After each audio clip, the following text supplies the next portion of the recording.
you all so much. How are we doing? Are we well? Fantastic, you're all good liars. So, good evening. Give us a cheer if you've been to Blizzard Comedy before. Fantastic, lovely to have you back. Give us a cheer if this is your first time. Oh, quite a few people, about 50-50. Fantastic, I can recycle old material. So thank you so much for coming as well. I really appreciate it. If you've been to other comedy nights before, we at Blizzard try to do things a little bit differently. You may have been to comedy nights where the compere or host engages in what the youth call banter, which essentially means that the compere going up to an unsuspecting member of the audience and going, "Hi, what sound do people use to identify you by?" That's a bad one. And how do you undersell your labour to try and survive the hellscape that is late-stage capitalism? I bet you've never had sex. I don't tend to do that for a few reasons. You know, I don't think it's necessarily fair to expect in some cases, paying, not yours obviously, or it's not fair to expect a paying audience to be involved in the content without prior consent, but mostly it's because I didn't get into stand-up comedy to listen to people who aren't me talking. About this art form is people are socially obligated to listen to. You know, if I wanted to be in a situation where people talk over me over subjects they know nothing about, I'd just be openly trans in public. or I'd be a woman in science. Or a woman with a job. My name is Jonny, for those of you who don't know me, short for AndroJonny. I'm a non-binary person. For those of you who don't know what that means, essentially, while you lot are all ones and zeros, I'm a fucking 9. Essentially, it's a type of transgender where you don't fully identify as either male or female, with somewhere in between or outside that bracket. So rather than gendered pronouns like he or she, I prefer gender-neutral pronouns like they, them, or oh, that cunt. And also, just a quick way of cheer. Do we have any other non-binary people in tonight? Yay! Honestly, it's nice even to have 2 people doing it. Normally, what I was say is, if you want to have non-binary people in tonight, and a room full of cis dudes will just go, "What? What do you mean there's more than 2 genders? No one can count that high!" Political correctness gone mad is what it is, which is one of my favourite sayings. It's so hyperbolic, you know, political correctness gone mad. I love it because it sounds like the tagline to the shittest action movie ever. Political correctness is back, and this time it's mad. What? Did you just say I was mad when you meant to say I was angry? Do you have any idea how belittling and offensive that is to people with genuine mental health conditions? Hasta la vista, bigot! No! Sandra, quick, take the kids and run! Political correctness is here, and he's really pissed off at how unimaginatively cis-heteronormative this family is! LGBT representation matters, you cunts! I want your clothes, your boots, and your privilege!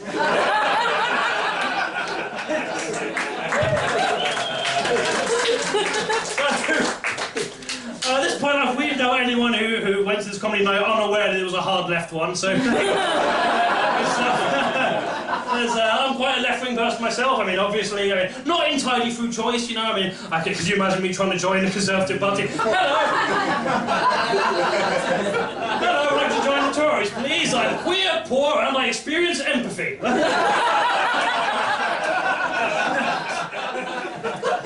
I am entirely what the Daily Mail and the Sun would refer to as a snowflake, in the sense that they perceive me as unique and delicate and a huge threat to the national rail system.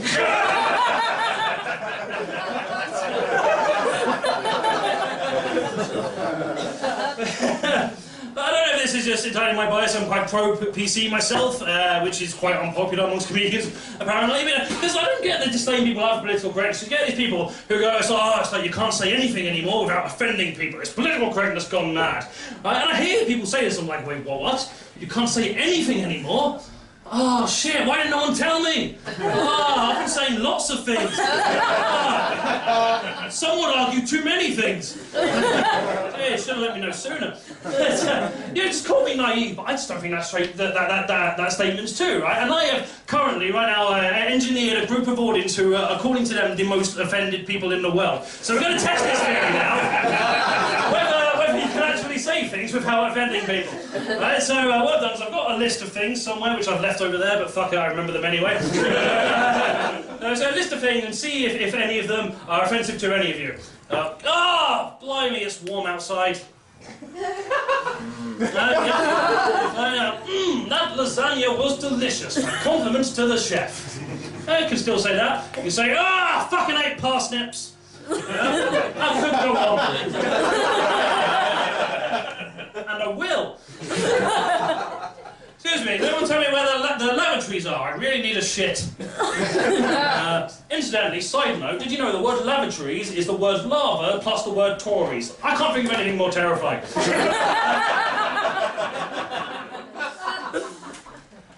Morning. Sorry. Hello, darling. It's fine, no one's mad at you being late, we're welcoming here. See, the thing is, the thing that people mean when they say you can't say anything anymore, right, is it's total bullshit. There's loads of things you can say. In fact, there's a widely commercially available source listing all the things that you can say available from most good bookshops. It's called the dictionary. But what people mean when they say you can't say anything anymore is, you can't be openly racist without someone calling you a racist anymore. It's not being racist gone mad.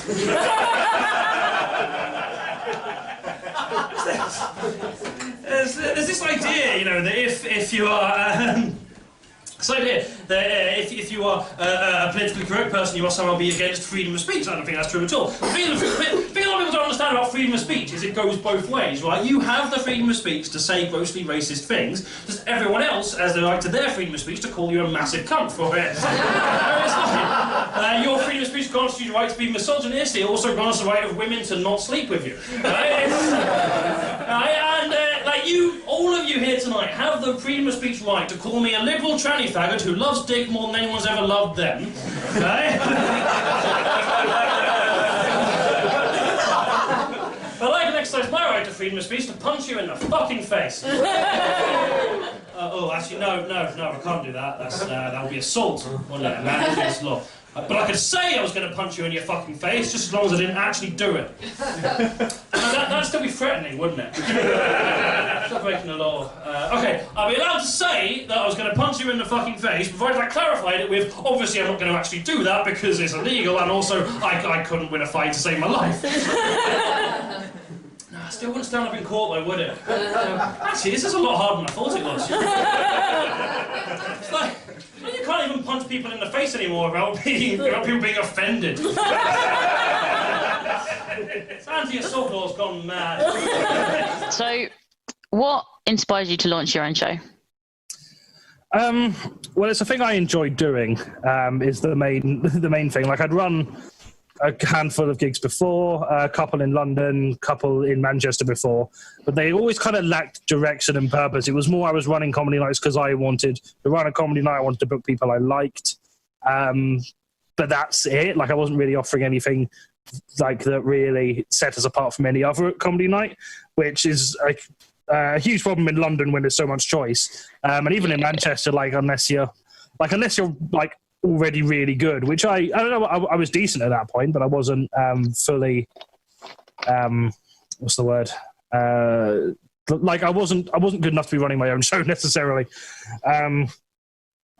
So yeah, starting Blizzard really came about as kind of working out what I wanted from a comedy night, and then doing Quantum Leopard for the first time, definitely sort of, and a lot of realizing, okay, this is really nice, I really like this atmosphere, I really like the entire ethos behind it. I'd like to create something like that in Manchester, because there wasn't really anything like that in Manchester. It's a stereotype, but broadly true that a lot of the comedy scene is generally left-leaning anyway. So to an extent, in most kind of mid-level comedy nights, you get that kind of vibe, but it was none that it was really an explicit policy, if that makes sense. Okay. Yeah. So yeah, I started thinking about that, and then I started thinking about some other problems the comedy scene had, and in Manchester in particular, accessibility for venues is pretty bad. So that became a priority. I think those are the main things, and also just sort of getting to book and platform people who you don't necessarily get to see a lot of the time, and also don't necessarily get offered a lot of stage time, and not due to their abilities, but just because they're not what a mainstream club necessarily wants to see.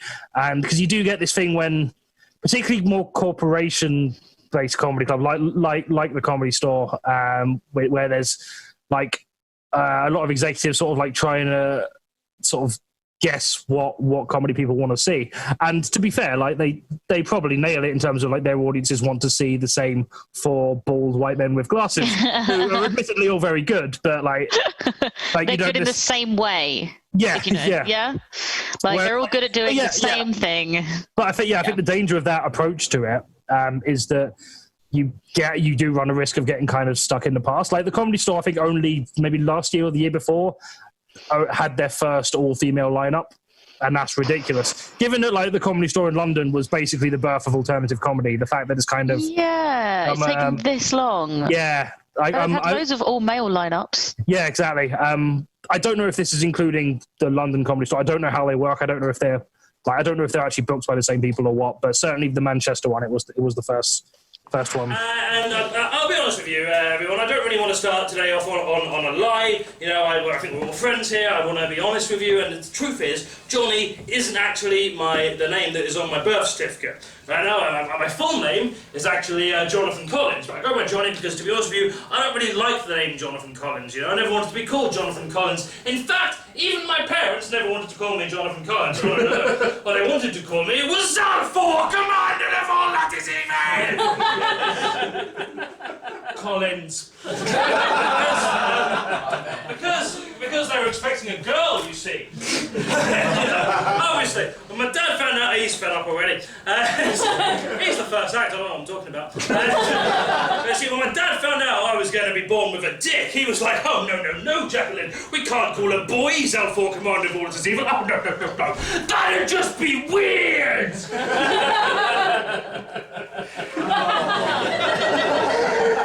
If we call our son Zalfor Commander of all that is evil, could you imagine how much he'd get bullied at school? Not to put it there, because I can't imagine what it would have been like to have been bullied at school. It's funny, because I clearly was! I was bullied at school quite a lot. I was bullied by everyone. In fact, I was bullied by the jocks for not being very good at sports and always running away from the football. I was bullied by the nerds for not being very good at Dungeons and Dragons and always running away from the dice. I was bullied by the popular kids for listening to heavy metal music, and I was bullied by the metalheads for listening to the wrong sort of heavy metal. And I was bullied by the boys for having long hair and looking a bit like a girl, and I was bullied by the girls for having long hair and looking a bit like a girl. Turns out transmisogyny surpasses the cisgenders. And this was especially annoying, right? Because I went to a school that on the first day of assembly they said we have a zero tolerance policy on bullying, right? Which I naively assumed meant we have a zero tolerance policy on bullying. What turned out to actually mean we have a zero tolerance policy on bullying if and when it results in suicide or manslaughter. Up until that point, it's fair game. Knock yourselves out. To be fair to the school, bullying is a very complex issue. Like about 50% of all of humanity experiences bullying at some point, which means about 90% of you lot. I want to ask you to identify yourselves, so it's pretty fucking obvious who you are. I purposely designed this gig to be a place where we're nice to you, and I fucked you over already. But it's a difficult thing to deal with, all the rhetoric and the advice they give you for dealing with bullies is bullshit. There's the old sticks and stones cliche, of course, where you're meant to go, aha, sticks and stones may break my bones, but if you've got a sledgehammer, that'll work much better. My favourite one is where they tell you to just ignore the bully, while it's flushing your head down the toilet and beating you to a pulp for being gay. Just ignore him, and eventually he'll go away and stop, right? Which is remarkably similar to Theresa May's Brexit strategy. Which was a funnier joke before she fucked off. I say another thing she's ruined. I was bullied a lot, and the main reason for my bullying was because, A, I had long hair and looked a bit like a girl, and look at me now! I still have long hair, still look like a girl, but at least I'm fuckable. Cheers, I wasn't sure which hit. Was it Calvin or Sandwich hit for that? Oh, that's fine, I'm okay with that. And the other one was for being gay, right? Which is really annoying because I'm not actually gay, I'm bisexual. But turns out telling homophobes that doesn't make them hate you less. Stop being gay, you fucking gay lord! I'm not gay, I'm bisexual. Oh, well, that's all right then. Just as long as you got some variety in your diet. Concerned about your health. There's been quite a major event recently that has kind of taken the country by storm, and everyone's really divided on it. That is, of course, England finally won the Cricket World Cup. Yeah, fucking no, that's an achievement, yeah. I bet the EU are fucking shitting themselves. Wait, what? You mean they're good at cricket? Oh shit, get them back quick! We'll debate at every command. It surprised me, you know. People were more excited about England winning the Cricket World Cup. Because the other big sporting event, of course, the Women's Football World Cup. Now, I don't know if you remember the men's women's football cup. I don't know if you remember the men's World Cup last year when England famously obviously made the semi-finals and it fucked up, which is exactly like the women's team did just as well. When the men's team did it, everyone was enthusiastic. They were like, yeah, fucking England! Football's coming home! It's coming home! There's a quiche in the oven if you want it! I'm going to bed! Text me when you're home! I'm worried sick about you! I love you! Something like that, I wasn't paying attention. There was surprisingly less of that when it came to the Women's World Cup, and I wondered why this was. At first I thought, maybe it's just, like I said, the sexism. Upon thinking about it, I don't think it is. I think what it is no one is surprised when women are good at their jobs.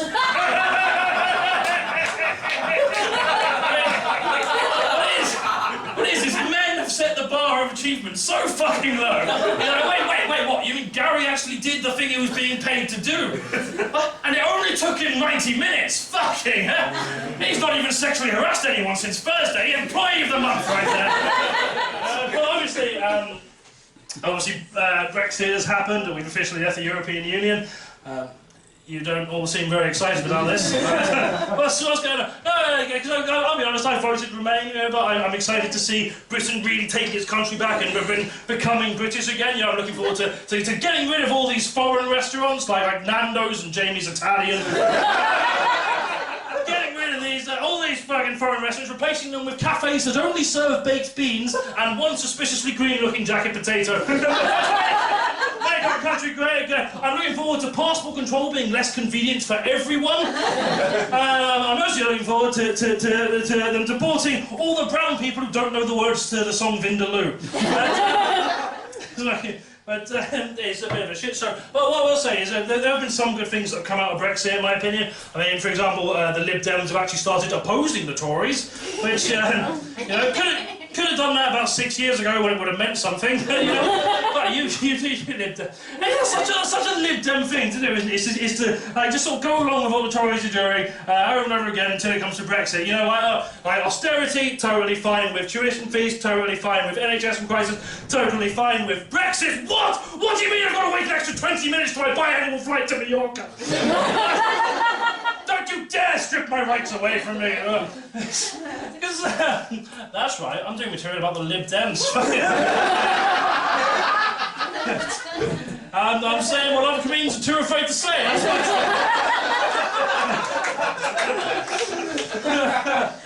But it's fucking weird what centrists, what causes centrists to go over. They were about the weirdest things. I genuinely once had this argument with this guy on Facebook, this libertarian guy from America, who made the genuine comment, I wouldn't learn Celsius if you paid me.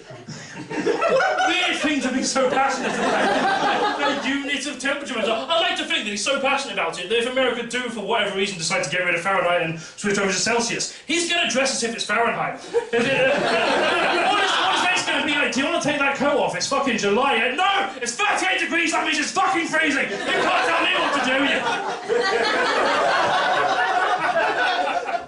On the bright side, maybe he will actually take action against climate change in this thing. 40 degrees is hot now. Fucking hell, someone call Greta. I understand this whole right-wing sort of disdain towards immigration, because a lot of people who are anti-immigration are also anti-abortion. Right? They probably call themselves pro-life, but if you're not actually pro-life after they've left the womb, I don't really need to call yourself that. But it just really baffles me, because broadly speaking, most people who are anti-immigration, if they're not outward racist, it's more a case that they're worried about too much population, low population in a particular country, not enough resources, right? Which, whatever, that's provably wrong, but let's just humour you for a second. If that is the case, then why are they so anti-abortion? All right, because I don't know if you know this, but childbirth is the leading cause in population increase. It's not people moving into the country from countries that we're fucking bombing. It's not their fault. And it's just every cliche racist argument against immigration applies equally, if not more so, when you're talking about babies. But we never get those men in the pub, do you? I'll tell you what, Gary. Tell you what the problem with this country is, right? So it's fucking babies, right? Coming out of the womb at the expense of the NHS. One of them speaks a word of English. Here for 2 decades, some of them don't even get jobs. It's just crawl back into the cunt they came from. Because, especially since Boris published that article years ago when he described women in niqabs as letterboxes, and Islamophobic hate crime has gone up by about 400%. Right, that's incredible. And you get this all the time. You get people who say, "Oh, I'm not comfortable when there's a Muslim on the train or the tram with me," which makes no fucking sense at all. I heard this because I work in a pub, right? Because believe it or not, running a socialist model comedy night where no one has to pay to get in isn't turning me a profit. So I have to supplement that with a real job. And this, I work in a pub. It's like a real ale pub. It's mostly full of closet racists. Well, that's not true. That's not fair. They're not all in the closet. That fact. I remember the one time about a year ago we had this East Asian man walked in, absolutely lovely bloke, and one of the regulars who I'll protect the identity of for the sake of not exposing his identity. Let's just call him Racist Tom. He said to me, "Oh, I hope he doesn't have a bomb on him." I'm just like, "Mate, he's drinking a pint of lager." I don't know how much you know about the rules under Islam, but they're not that keen on alcohol. I'm just saying, it'd be a weird hill to die on, wouldn't it? It's like, yeah, mate, I love that. I won't blow myself up for him, but I'm not giving up stand-up. But then stand-up itself, I got into, because I'd met a bunch of friends. I'd met a bunch of people at the sixth form I ended up going to. Then the sixth form had its own sort of comedy club that some of the sixth formers ran. And that was just baffling to me. I didn't realise stand-up was just a thing that you could just do. You see these kind of like TV and arena comedians, and you just think that they kind of like they're just born to do that. You don't realise there's an actual progression system. So like seeing people my age sort of doing stand-up, which in hindsight wasn't good, but like actually getting up there and doing it was pretty incredible. So that kind of gave me the motivation to actually start writing jokes, because I was never the funny one in school in any capacity. I was taking what Eddie Izzard's like the kind of absurdist kind of humour, but without any context. So I just say statements that were true, and they just weren't funny at all. And then make a dick of myself in front of everyone. And then a couple of my mates at the time took me to a comedy club. Well, no, it was a mixed open mic night in Greenwich. I want to say Star and Garter it was called. I don't know if it's still there. It rings a bell. Yeah. I've only ever been there once in my life, but yeah, it seemed nice. I was going along to support them doing what they were doing. One of them was doing music, I think, and the other one was doing some magic with a bit of comedy. And I wasn't planning on doing anything, but I did have stuff prepared in case I kind of got the nerve once I was there, and then they just signed me up on before I could say anything, which in hindsight is a bit of a dick move. But also, if they hadn't done that, it would have taken me a lot longer to actually work up the courage to start, and I may be way more behind than I am now. So I guess I'm grateful for that in a sec. I speak to a lot of straight audiences who didn't know that transvestite and transgender meant different things, right? Which they do on account of them being different words. Just because they share the same first syllable doesn't mean they mean the same thing. In the same way that, constipation in conservative politics mean very different things. In the sense that one of those problems can be solved by having a good fibre intake. Just in case there's anyone who's not clued up with all this LGBT language I'm using right now, I've got a sort of list of common LGBT phrases, particularly trans phrases that you might not be aware of, just so we're all on the same page before we start, so we've all learnt something, even if we haven't enjoyed ourselves. So essentially, essentially, if you don't know, a transvestite is someone who is the gender that they were assigned at birth based on the shape of their genitals, but they wear clothes that are not typically associated with that gender. For example, a man wearing a dress, or a woman wearing whatever bland shit men usually wear.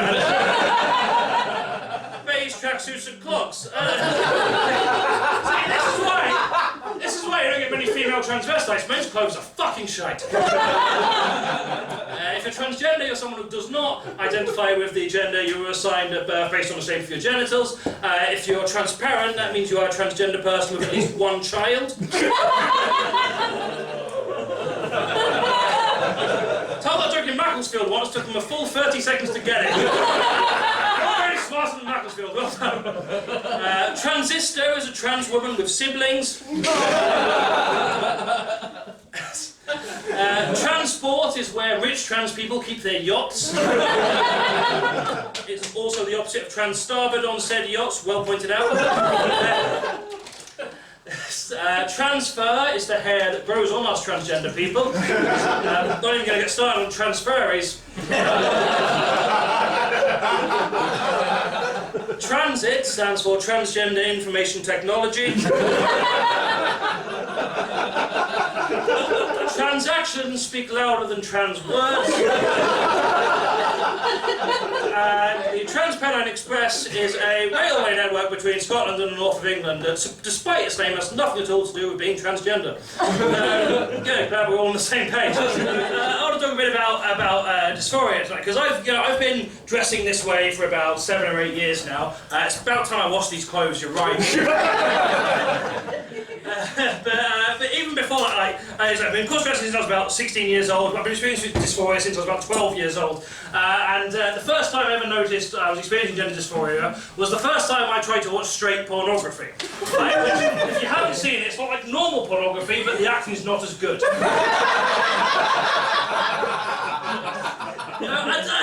I'm being harsh about it because I don't want to say I didn't enjoy it. I absolutely enjoyed it, but I enjoyed it the same way that many of you probably enjoyed the blockbuster movie Avatar. You know, visually very pleasing. Don't give a fuck about the protagonist. And I didn't know what that meant at the time. You know, at the time, because I assumed that most boys of my age, when watching pornography, watched with a sense of, oh yeah, I wish I was having sex with all those women, where I was like, I wish I was some of those women. Maybe not in the current situation, but certainly in general.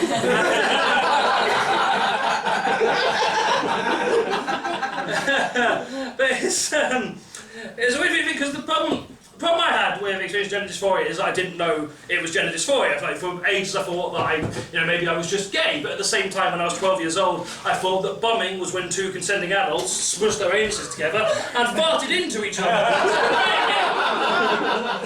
Maybe I wasn't quite sexually mature enough to be defining my sexuality in that. That really bugs me. I would have definitely known I was NB far earlier on if we had more LGBT plus representation on TV when I was younger, but we really didn't. Like, the only trans representation I experienced on TV was as the form of a butt of a joke. You know, it's a punchline in an episode of the IT Crowd, it's a punchline to the whole Ace Ventura franchise, it's everything that David Walliams has ever written. It's so much, and we're getting better now. There's a lot more openly LGBT characters in TV shows without it being a huge thing, and it's really great, but it would have been, like, so many of the shows I loved as a child would have been so much better with more queer representation, you know, like for example, Postman Pat, you know, Postman Pat would have been a great lesbian. She drives a van, she loves cats, what more do you need?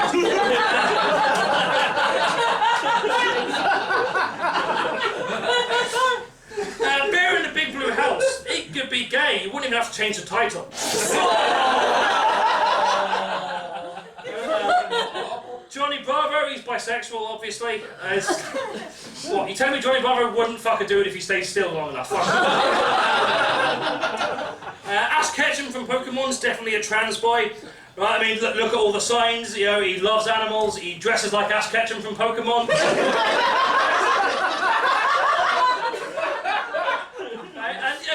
Imagine how much better Jim Will Fix It would have been if instead of Jimmy Savile it was an asexual.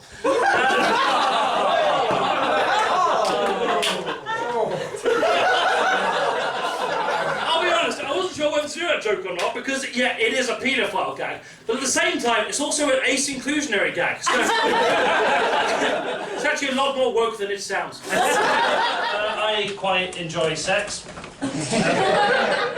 Thanks for asking. Definitely one of my favourite things to do with my penis, except of course for painting it blue, drawing a face on the tip and putting wheels along the shaft and pretending it's a stunt double for Thomas the Tank Engine. Sex, yeah, it's a close second. Because I'm in a monogamous relationship now. I've got quite a healthy sex life, which is good. It does have some downsides though. For example, I do now have a very unrealistic expectation on my pornographic content. So, yeah, that's all well and good, but you've been fucking for 4 minutes now. Where's your meme break?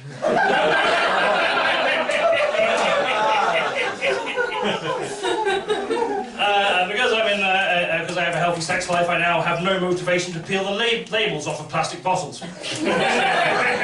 It's not very helpful for those recycling the plastic bottles.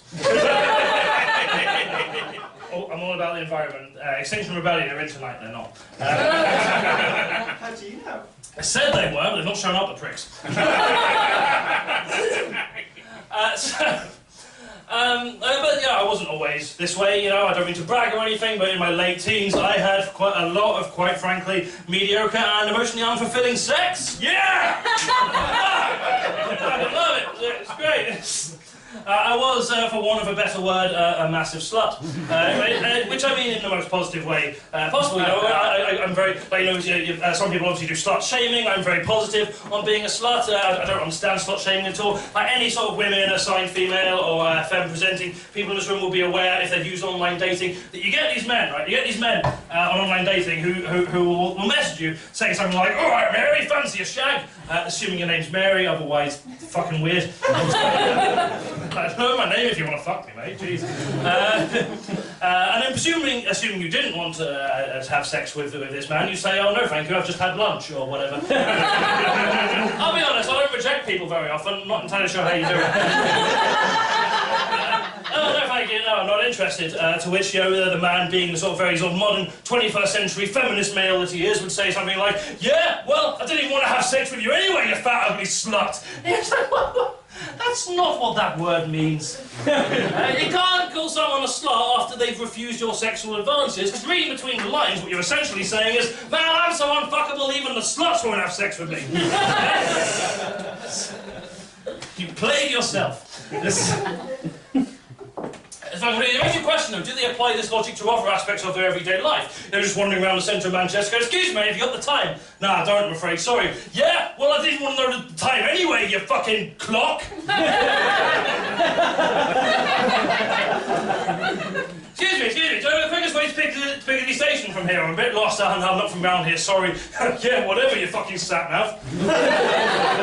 Johnny, do you have an ending to this bit?" "No, not written one." "Oh, you must be a fantastic comedian." In hindsight, the reason I stepped about so much was definitely related to my own feelings of gender dysphoria. Now, this might sound like counterproductive. I know a lot of trans people who sort of shut off sexually entirely because they don't want to be reminded of the body parts. They have, "Oh yeah, I'm non-binary by the way, keep up." I just realised it's the first thing I've not mentioned now off the top of the show, so I'm not used to you not knowing.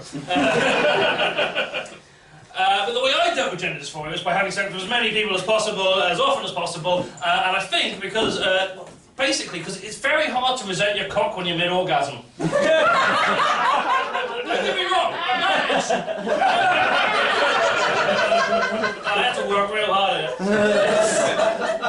I mean, I don't quite know, like, there's no internal logic to that, really. I think because I played a lot of video games when I was younger. I mean, I still do play a lot of video games, but that's not relevant to the story. All right, fucking Mr. Pedant, stop ruining the story with your fucking pedantry. That was a clever bit there, but I forgot it, so deal with that. It's a free gig. So I played a lot of video games when I was younger, so I think in the back of my mind I was kind of hoping if I had sex with enough people, eventually a message would flash up going, "Congratulations, you've unlocked hard mode!" And then my penis would fall off, it'd grow a vagina, and I'd get paid much less for my work. But unfortunately, it doesn't work that way. Dysphoria got a lot better once I kind of learned to separate genitals from gender, right? Which I think is something more people should do, regardless on whether you're normal or you're cisgender. It's good because I think it really annoys me. Like cisgendered people are fucking obsessed with genitals, right? Because I know this because I spend a lot of time in working men's pubs, right? I spend a lot of time because I like beer. You know, why wouldn't you? It's bread you can drink, right? It's bread that you don't have to chew and it gets you pissed. Superior in every way. It's really, really good because I spend a lot of time drinking the places, and a lot of the people who go there are kind of like middle-aged white men, who are quite drunk. And I'll often hear them talking about me, going, "Oh mate, do you reckon that's a boy or a girl?" Right? It happened so often that one time I just went, "No." You've had two guesses, both of them are wrong. Would you like to phone a friend? It's not actually how Who Wants to Be a Millionaire works, so that joke doesn't work, but everyone always likes it, so I've kept it. It's an inaccurate joke. But it's really annoying because when cis men ask me if I'm a boy or a girl, or speculate if I'm a boy or a girl, the thing is they don't actually care about whether I'm a boy or a girl. What they want to know is it gay that they want to fuck me? Do they have somewhere to accommodate my penis without the need for assisted lubrication? Right? To which the answer to those questions are yes, it is gay, and depends how bad my diarrhea is. Oh God, I grossed myself out. That's horrible. But it pains me to say this, but it's not just cis men either. This is the problem that all cis, even me to an extent, experience some way. Like the best example is when your mate's having a baby. It is perfectly common and acceptable thing to say to your mate, "Oh, you're having a baby, congratulations." Boy or girl, right? Totally acceptable question. However, strip away the innuendo, and what you're actually asking is, you're producing offspring, are you? Tell me, cock or cunt? Hey, you're going to be a great parent. Tell me, how's your baby going to piss? It's really fucking disturbing.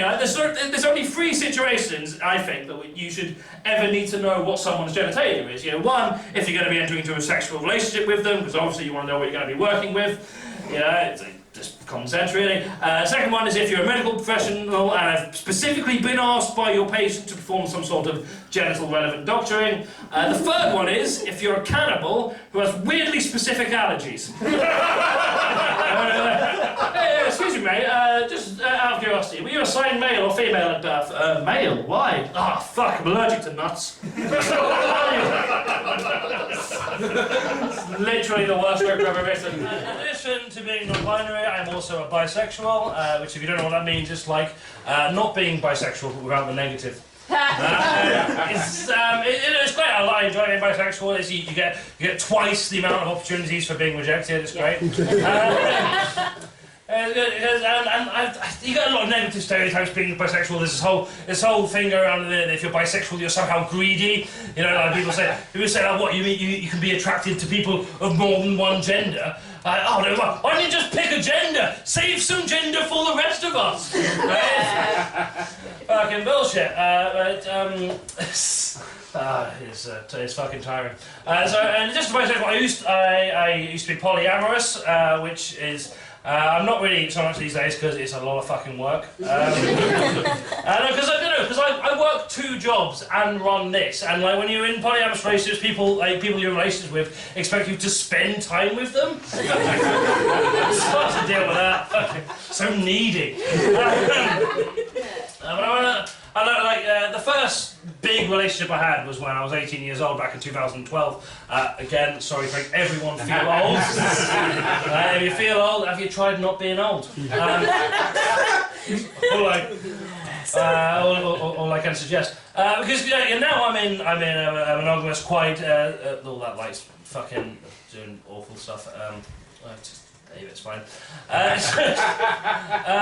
Now I'm in a monogamous committed relationship, which is it's really good. It has its downsides though. It means that I now have unrealistic expectations of my pornographic content. It's like, so I've been watching porn. I've been like, well, yeah, this is all really hot and all, but you've been at it for 2 minutes now. Where's your meme break?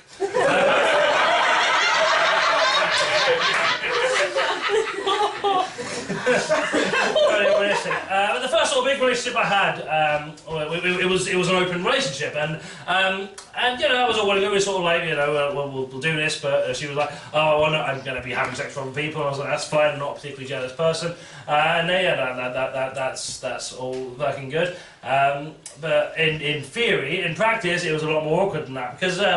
It was fine until her 18th birthday party. Now, I want to clarify, I was 16 at the time, it wasn't dodgy. It was fine until her 18th birthday party, because I thought, oh, this would be nice, we'll be a few drinks, we'll play a few games, it'd be lovely. But what she neglected to tell me is that this particular birthday party was an orgy. Now, I don't know if you've ever been at an orgy that you didn't know was an orgy. It's not the most fun experience in your life. You sort of like, you go into the place and you're like, oh, there's a bunch of strangers having sex with my girlfriend. Fucking go. It'd be like if you went to the zoo, but instead of animals in the exhibits, it was a bunch of strangers having sex with your girlfriend. A difficult thing to compare if you've not really experienced it before. And you know, like, the thing is, with a lot of polyamorous people, they have this sort of superiority complex. You know, the polyamory is sort of healthier and less toxic than monogamous relationships. And I don't think that's necessarily the case. Like, if you have unhealthy and toxic tendencies within monogamous relationships, they're going to carry over to polyamorous relationships. Like, if you're bad at making scrambled eggs, your solution to that is not to make a quiche.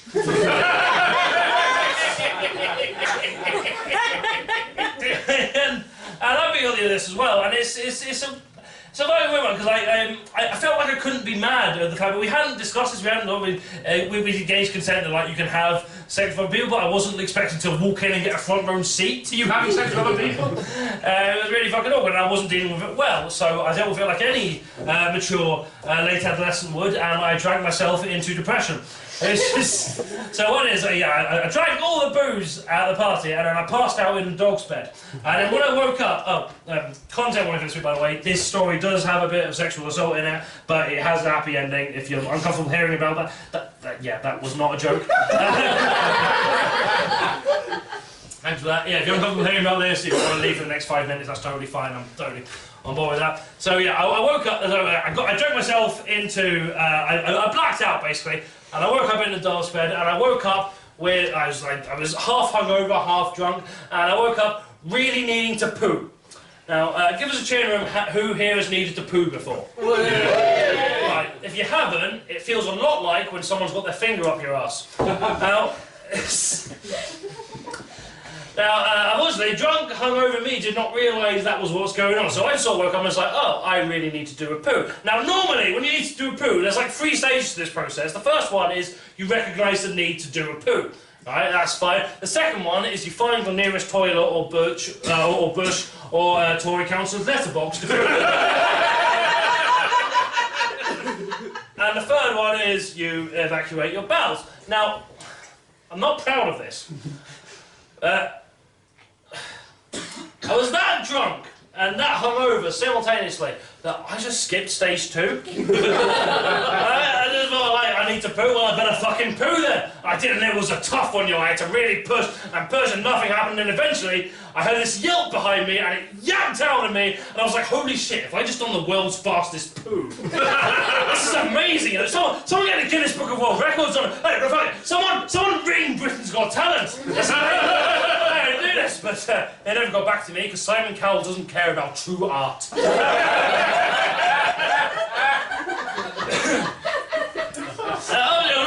Because my poo doesn't normally yell. I fucking should, it's poo. So. And then I realised, and then I looked around and I saw this guy who I don't remember the name of, let's just call him Rapey McFuckface.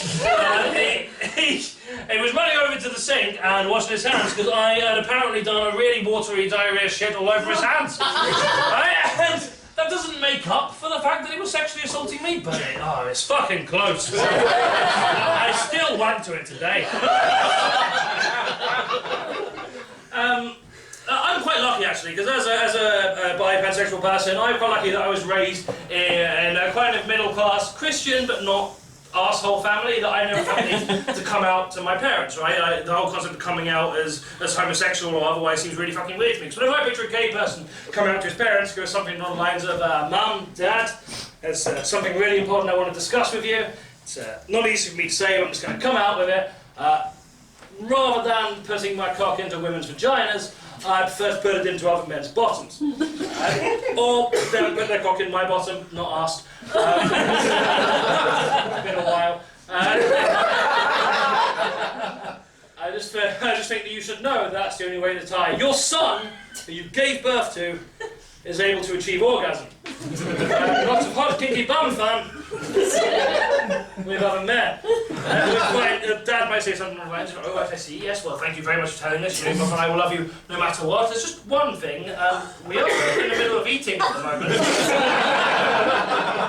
I had a son, right, and he told me he was gay, I don't know what I do with that information. Like, I don't want to know anything about my children's sexuality. I make it clear to them from a very young age that I don't mind who or what they do with their penis and or vagina, just as long as everyone involved is consensual and it's not so loud that it's drowning out the Antiques Roadshow.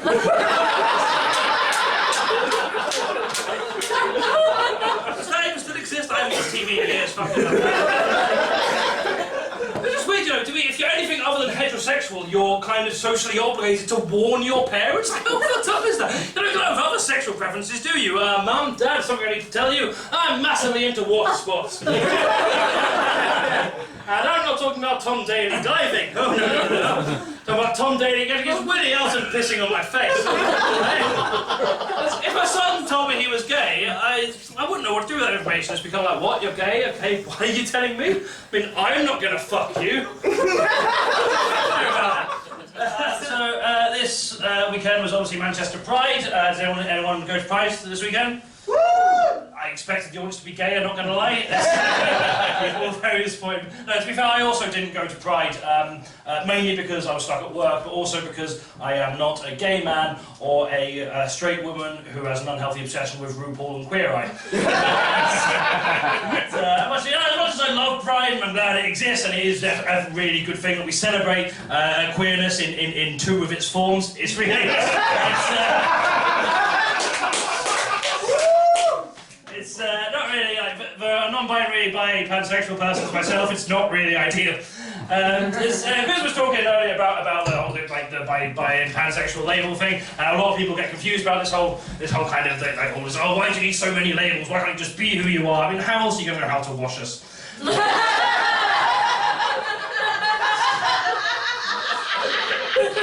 Just saying, don't wash your bis with your gays and lesbians, otherwise all the colours will run and the bis will become basically invisible.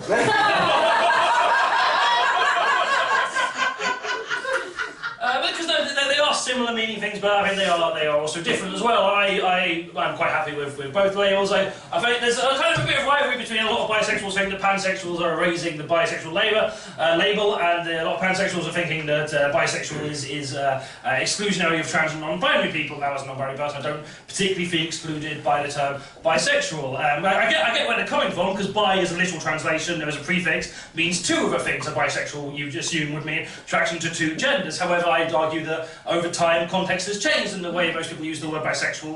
These days, we've understood the gender is a lot more fluid and less of a binary, so I'd argue that in these days, bisexual means being attracted to two or more genders, in the same way that the word couple literally means two of a thing, but if your mate says, hey, do you want a couple of pints after work?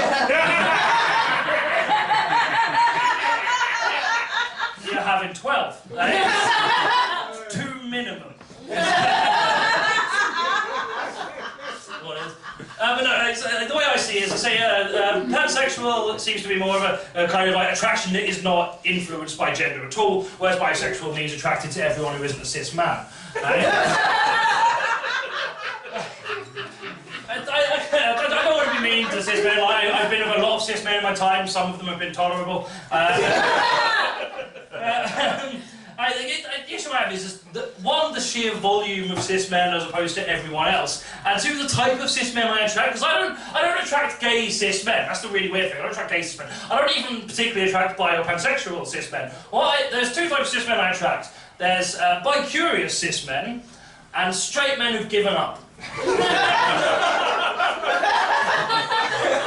The only two cis men, and I don't want to shit on bi-curious men. I think it's really great in 2019 we're at a point where a lot of cis men are feeling comfortable experimenting with their sexuality and trying new things. I think that's really good. It shows how far we've come as a society. However, it's really fucking annoying because a lot of bi-curious cis men also have a lot of internalised homophobia. Now, I know this isn't their fault, but it's really infuriating when someone who's desperately, obviously trying to get into your pants is also simultaneously trying to convince you they're not gay. There's some people who are a lot of bi-curious men, so I'm constantly trying to reassure me that they're not gay. Oh, I'm not gay or anything, don't want you to think I'm gay or anything. No, there's anything wrong with being gay. Of course, it's absolutely fine. If you want to be gay, be gay. But just I, personally, have never been attracted towards that lifestyle. I am not attracted to men in the slightest. I'm 100% heterosexual, 100% straight, I'm 100% attracted to women. I'm just like, mate, I am currently drooling on your cock. Your balls are pressed up against my chin. I am literally choking on your cock. Would you really think I'd give a shit if you were actually a little... what do you think is going to happen if you admit that you are a little bit gay? Do you think I'm just going to go, what? You're gay? Oh, God, oh, it's disgusting. Wait, the Bible says Adam and Eve, not, ooh, let's all be gay. Can't believe I've just had a gay man's cock in my mouth. There's nothing inherently homosexual about having another man's dick in your mouth. It's only gay if you spit. I am the last person in the world who wants to be promoting any sorts of sexual stereotypes, but I defy you to think of a more stereotypically gay image than a man spitting out another man's semen because he doesn't like the taste. I don't like it. It tastes weird. It's all gooey in my mouth. Feels weird. So, what are you, gay? You swallow that semen like a man. Look at your brother. He's finished his semen.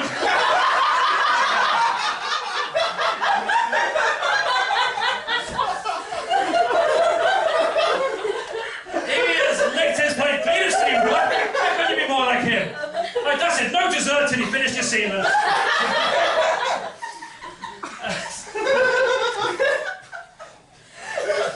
So one of my favourite bits to do, I've still not written a proper punchline to it. I was shitting on Pride a bit there for being very, aimed at gay men, and but at the same time I do appreciate that it exists. Especially in 2019, I think we especially need it because in America they were trialling a straight Pride rally, which luckily was massively outnumbered by protesters. Fucking great, I love our community. But the fact, it's really annoying the fact that it existed. Why do you need a straight Pride march? Like, fuck off, get your own deadly sin.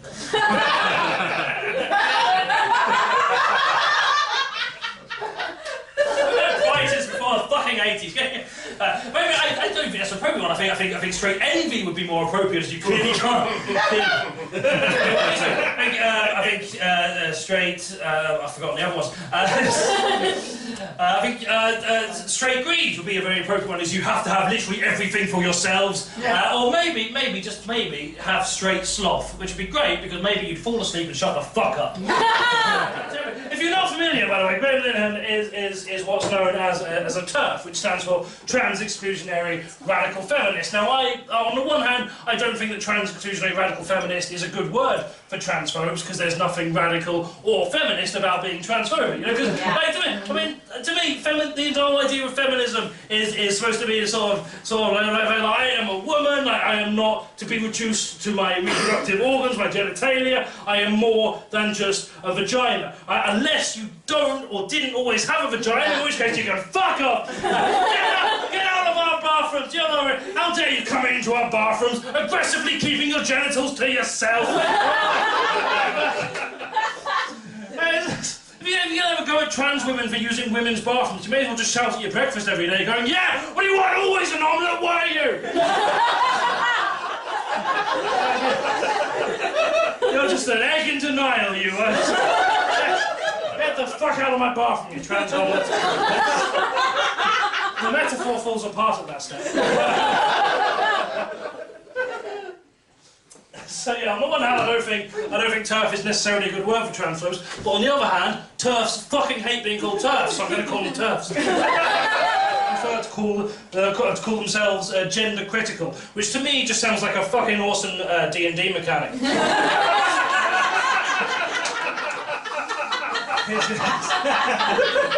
This orc has inquired about your gender. Roll for gender check. 20! You've got all of them.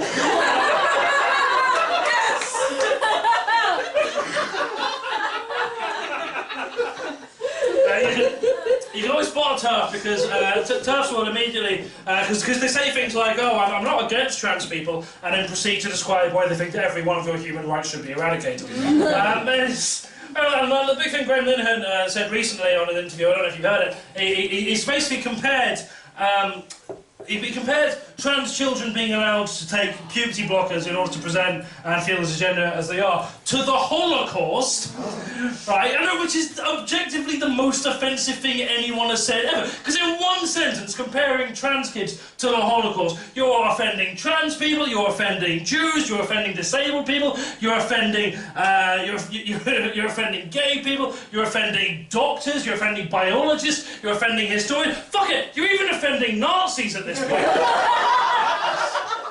Don't get me wrong, you know, I offend Nazis all you want. Like, Nazis are terrible people, but just imagine, like, for a second, like, okay, the Holocaust is objectively a bad thing. Are you with me? Fucking terrible moment in history, right? But just imagine for a second that you're a Nazi. Right, and you're in hell, right, and then, like you would be, right, and then you are one of these Nazis that put a lot of work into it, because I don't know how many genocides you've tried to organise, right, there's a lot of admin goes into that, it's a lot of work, they're objectively bad things, but a lot of work goes into them, and a lot of, so you're going to be, like, you've done all this work for the sake of racial purity, for the sake of pure, basically evil, right, and then the writer of Father Ted joins you in hell. And just goes, you know what's as bad as what you did? Trans kids being allowed to be trans. You're just like, oh no! I wasted all this time, murdering people who didn't deserve to be murdered. I could have just been trans positive.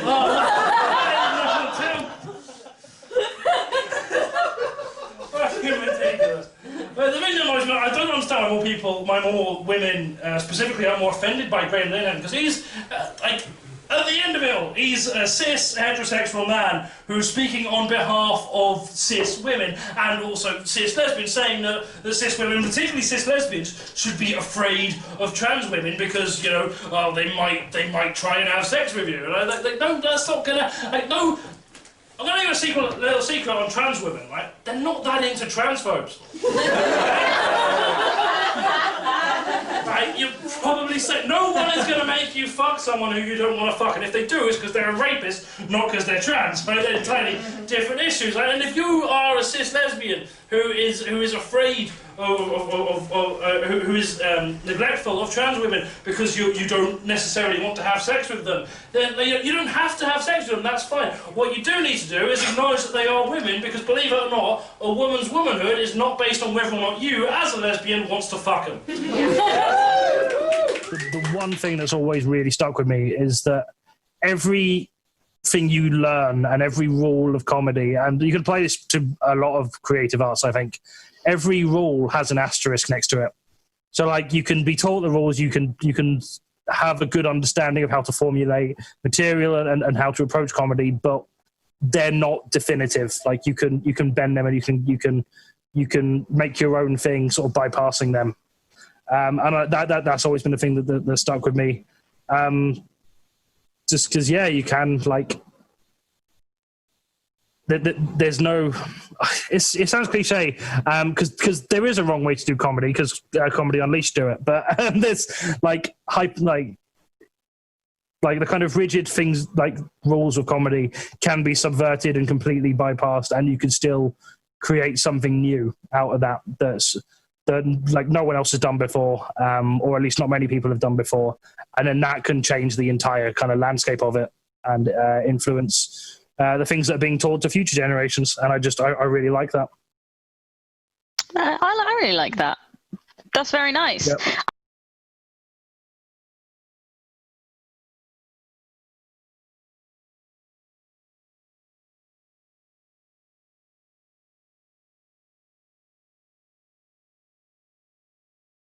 Hello everyone, thank you very much for watching the final episode of certainly this run of Blizzard Comedy Archives. I've really enjoyed putting these together.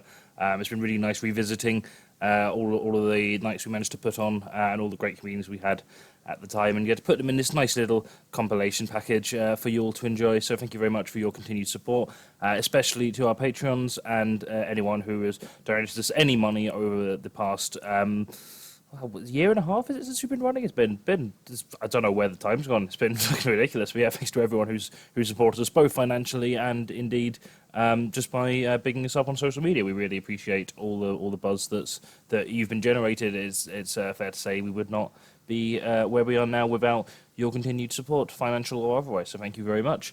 Yeah, if you've enjoyed the little interview snippets that were in this video, you can watch the full one on this YouTube channel. I'll put a link in the description below. I might put a link in this video if I can figure out how to do it, but I am not very good with whatever YouTube has done since 2010 when I last used it regularly. So yeah, not sure I know how to do that, but if I do, I'll do that. And yeah. I didn't rehearse this bit, so I just wanted to say thank you for the support, really. I'd tell you to like, comment, subscribe, and all that stuff, but I mean, you know how YouTube works. You know how to express enjoyment at things you find on the internet. You don't need me to tell you how to do it. So yeah, thank you. And yeah, I hope you all survive. I need something a bit more optimistic than that. So right, it's really hard to be optimistic right now. But yeah, no, I hope you're all keeping safe, and hopefully when things are a bit more back to some, I don't want to say normality, but when things are better, hopefully we'll be able to return with our live shows and see all your lovely faces again, which we'll really appreciate it. So thank you, and bye-bye.